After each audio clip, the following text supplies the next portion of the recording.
Sawadika, very good evening and welcome to Thai PBS World Tonight. I'm Nabunag. And I'm Hatay Teshakitiranan. And today marks the first day of renewed COVID-19 restrictions in Bangkok and 9 other provinces, which will be in effect for at least a month from now, as the pandemic is worsening with daily infections continually rising.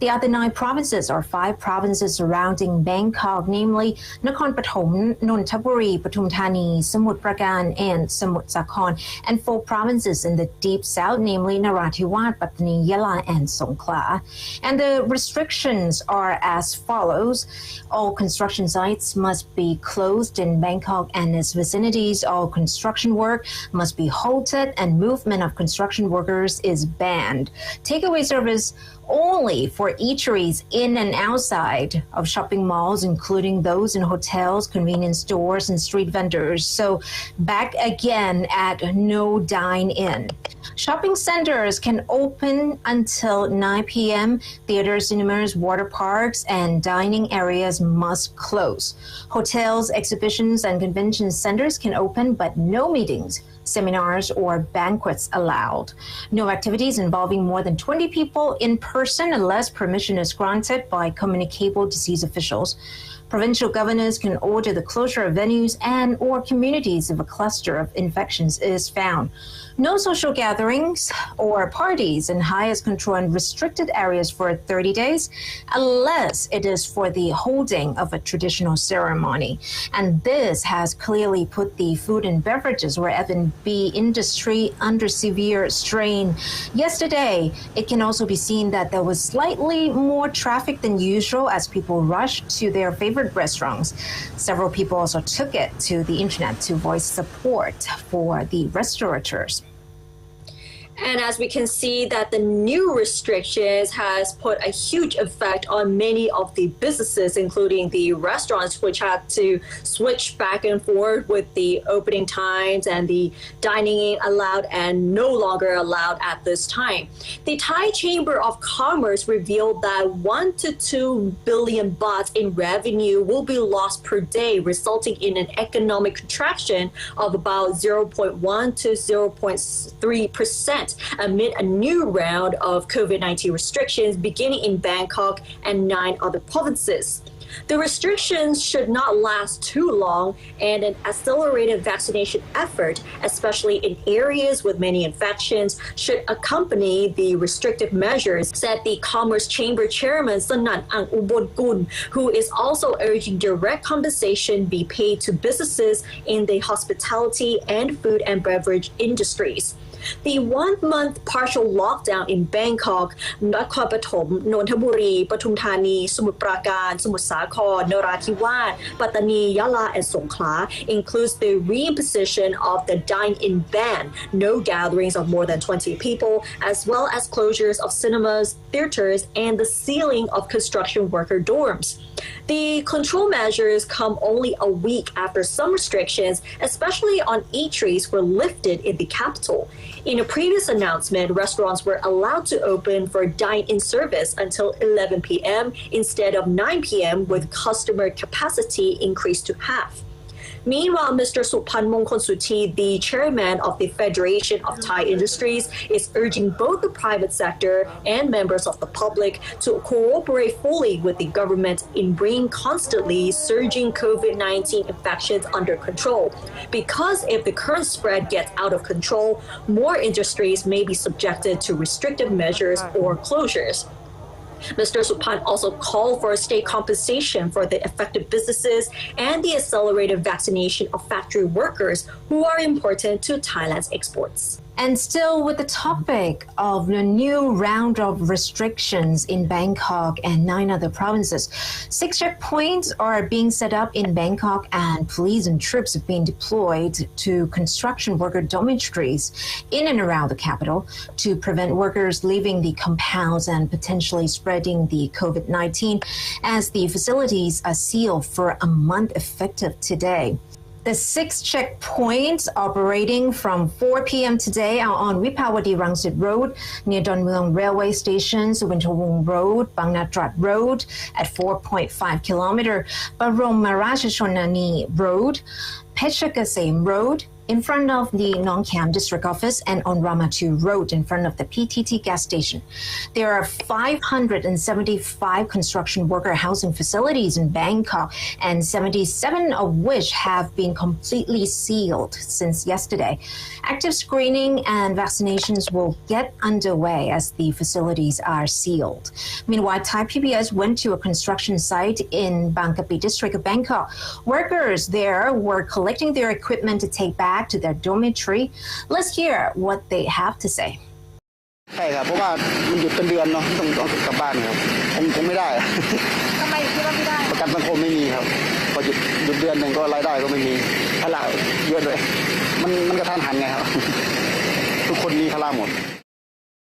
Meanwhile, Prime Minister Prayut Chan-o-cha has announced measures to help construction workers and restaurant owners in Bangkok, Nakhon Pathom, Nonthaburi, Pathum Thani, Samut Prakan, and Samut Sakhon. Employees will receive 2,000 baht compensation per month, while employers and entrepreneurs will receive 3,000 baht compensation per employee that they have, capped at no more than 200 people.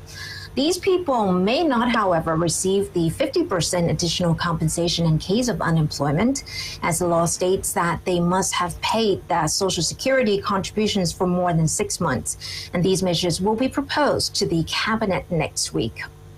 And now let's talk about some alarming news that we heard from yesterday, that Bangkok found one case of the Beta variant. And today there are more details to the story as well. So the Thai government said that the first case of the Beta variant COVID-19 infection and 4 more COVID-19 clusters with over 500 infections have been found in Bangkok. Dr. Supakit Sirilat, Director General of the Medical Science Department, said that one person from Bangkok who was visited by an infected family member traveling from Thailand's southern province of Narathiwat has been found to be infected with the Beta variant, previously only seen in the southern region bordering Malaysia. 2 other family members were also infected, with identification on the variant pending. 7 of the patient's colleagues have tested negative for the virus. So far, 127 people have been infected by the Beta variant since April 2021, while 84 of whom were found in Narathiwat province. Most recent infections in Bangkok and other parts of the country have been by the Alpha variant, but infections by the Delta strain are increasing as well. So far, around 1,120 people have been infected with the Delta variant since April, 822 of whom are in Bangkok, including 331 new cases during the past week. Meanwhile, there are 4 more clusters in Bangkok containing 515 infections, according to the Bangkok Metropolitan Administration, bringing the total of clusters in the capital under watch to 111. So there are 2 clusters in Bang Phat district, which is a hotel in Charan Sanit Wong Soi 40 and at a worker dorm in Soi Rung Prasha, and 1 each in Hoi Kwang at a worker dorm on Siem Rum Mid Road and in Lat Krabang, where 378 infected workers out of around 4,800 at a bakery. And now let's have a look at the COVID-19 figures for today. Thailand recorded 5,406 new cases and 22 more deaths, raising the cumulative total since April to 220,990. At the same time, 3,343 patients have recovered from the disease. And this figure is actually much higher than what we saw for the past couple of months, with an average of 2,000, 3,000 cases now surging to this much, which is quite actually more than double already. But the worst is yet to come, a lot of people say, especially next month. Next month will be critical for Thai health system because hospitals will be overwhelmed and there won't be enough beds to accommodate the increasing number of patients. Worse still, only about half of the 15 million doses of vaccines expected for next month will actually arrive, according to the Rural Doctor Society, or RDS. In its Facebook post yesterday, the RDS said that COVID-19 infections are spreading, not just in Bangkok, but in several other provinces as well, straining the healthcare system to the extent that patients have outnumbered hospital beds, resulting in them being kept at home awaiting admission. With the ICU facilities fully occupied, severe cases who need urgent medical treatment will not survive, and this is being reflected in the daily increase in fatalities, said the RDS. The society also says that only 4 million out of the 10 million doses promised are expected to be delivered next month because AstraZeneca Thailand, the sole distributor of the vaccine in the kingdom, is contractually obliged to supply the vaccine to other countries as well. Additionally, only 3 million doses of the Sinovac vaccine are expected to be delivered next month instead of 5. This means half of the vaccines will not arrive, a situation akin to shortage of armor and shields at a time we are under attack by the enemy, said the RDS. Amid the continuing spread of the virus and shortage of vaccines, the RDS says the lockdown measures reimposed by the CCSA will not help much because the disease has already spread into communities and families. On how the pandemic can be contained, the society said it will have to consult rural doctors and others before it can develop a solution. And now let's move on to the issue of vaccines. Many people are questioning about the efficacy of Sinovac vaccines, whether it will be effective against the new variants that are coming up right now. There's one study that proves that it is effective against the Alpha variant. China's Sinovac vaccine, which has been most commonly administered in Thailand to date, has proved to be 71 to 91% effective against the Alpha variant of COVID-19, which is currently the dominant strain in the country. And this is according to a joint study by the National Communicable Disease Committee and the National Vaccine Committee. The study was conducted during the peak of the Alpha variant infections in April and May in Phuket, Samut Sakhon, and Chiang Rai provinces using data from the Department of Disease Control. The study conducted among those who had been in close contact with the infected in Phuket found up to 90.7% efficacy, with 90.5% reported in Samut Sakhon. In Chiang Rai, 82.8% efficacy was found among medical personnel, and according to the DDC, the figure was 70.9%.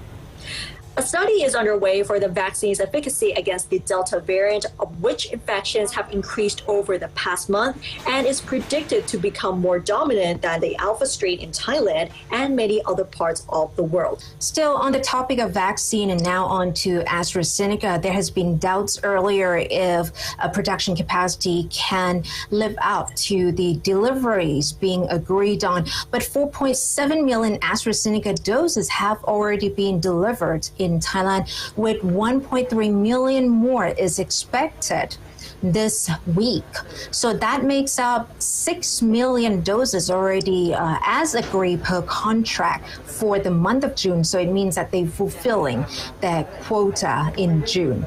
AstraZeneca Thailand President James Teague said that Siam Bioscience production of AstraZeneca vaccine for Thailand and other Southeast Asian countries has picked up, and more deliveries, especially outside of Thailand, will be made in early July.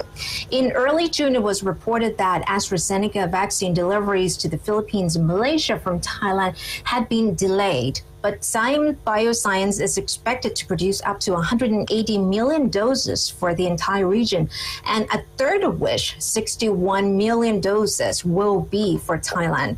At least 9.14 million vaccine doses have been administered in Thailand to date, with about 2.6 million people now fully inoculated. And there are currently 3 vaccine brands in use in the country: AstraZeneca, Sinovac, and Sinopharm, with the first million doses of the latter arriving last week. Now let's talk about something else which has nothing to do with COVID-19. Let's talk about the LGBT community and Pride Month. Every year we've been seeing that the LGBT community are celebrating the diversity, and there are many topics that they've been talking about for so long, which is the rainbow capitalism. And the big question is, does rainbow capitalism hurt or help the movement of the LGBT? Let's find out more in this report.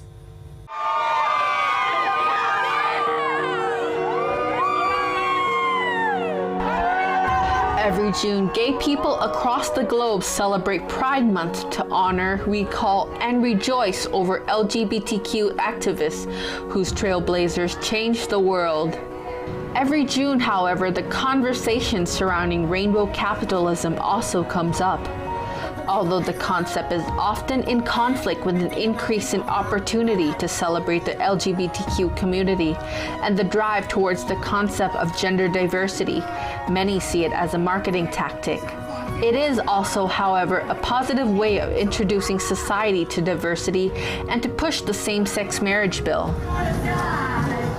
Thai PBS World spoke to Thanyawat Kamonwongwat, the Move Forward Party MP who played a crucial part in proposing the amendment of sections in the marriage and family laws in the Thai civil and commercial codes to allow same-sex marriage about the good and bad effects of rainbow capitalism. สำหรับภาคเอกชนที่ออกมาทำแคมเปญ Pride Month หรือเดือนมิถุนายนครูมีความคิดเห็นว่าเป็นเรื่องที่ดีมากนะคะถึงแม้ว่ามันจะมีกระแสที่มองว่าเป็นเรื่องมาร์เก็ตติ้งหรือเป็นเรื่องของไม่จริงใจหรือเปล่าคุณก็ต้องการเงินจากเรานั่นแหละคือจะคิดแบบนั้นก็ได้แต่ครูคิดว่าเราต้องยอมรับอย่างหนึ่งว่าภาคธุรกิจเนี่ยสิ่งที่เขาต้องการมากที่สุดคือกำไรสูงสุดเนาะอันนี้คือเป็นสิ่งที่คิดกันทั่วโลกมันก็เป็นโอกาสที่จะทำให้ภาคธุรกิจเนี่ยเห็น opportunities ที่จะ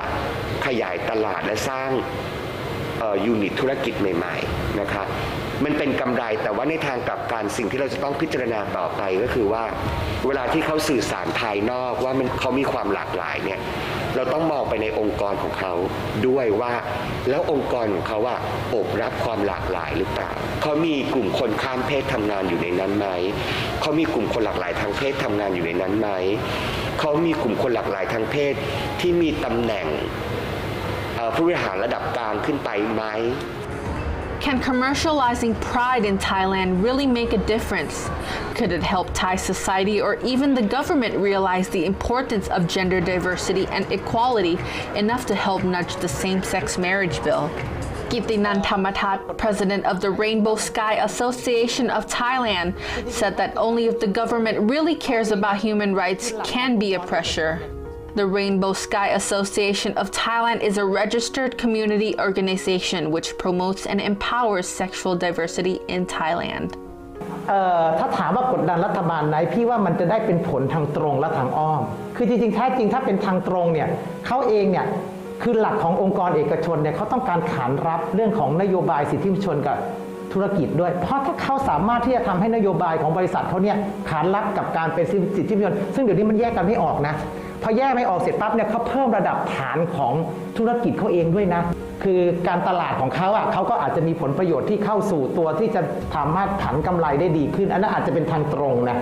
แต่ในทางอ้อมซึ่งจริงๆพี่จะว่าทางอ้อมอันนี้ก็เหมือนกับทางตรงก็ได้นะคือเขาพยายามจะให้สังคมอยู่รวมกันอย่างมีความสุขจะถามว่ากดดันรัฐบาลไหมถ้ารัฐบาลสนใจจริงๆเกี่ยวกับเรื่องสิทธิมนุษยชนก็ไม่ได้เป็นการกดดันนะA married man and woman are able to adopt children, have rights to own and manage property, receive an inheritance, or even make life and death decisions in medical emergencies. These are safety nets and rights that come along with the legal documentation of a marriage. Last year, a transgender teacher who is also a civil servant in Thailand lost her boyfriend to liver cancer. The cost of medical bills reached 100,000 baht per month, but she was unable to exercise her civil servant rights or even make medical decisions, all because they couldn't be legally wed. That was not the first time that something like this has happened in the Thai LGBTQ community. มันเป็นเรื่องของคนทุกเพศแน่นอนถ้าเกิด ถามว่าครูจะโหวตอะไรครูก็ต้องโหวตให้สมรสเท่าเทียมผ่านอยู่แล้วแต่เราต้องไม่ลืมว่าเราต้องทำให้ผู้ชายผู้หญิงทั่วไปเนี่ยเข้าใจด้วยว่าเราไม่เท่าเทียมยังไงเพราะฉะนั้นครูคิดว่ามันเป็นการดีที่จะทำให้ทุกเพศเห็นว่าในแต่ละประเภทเนี่ยมีความหลากหลายแล้วก็มีปัญหาในตัวของมันการร่างคู่ชีวิตเนี่ยก็มีมาเกือบ10 ปีแล้วนะคะแล้วก็ในระหว่างทางก็มีสมรสเท่าเทียมเกิดขึ้นมานะคะครูคิดว่ามันเป็นพลวัตของสังคม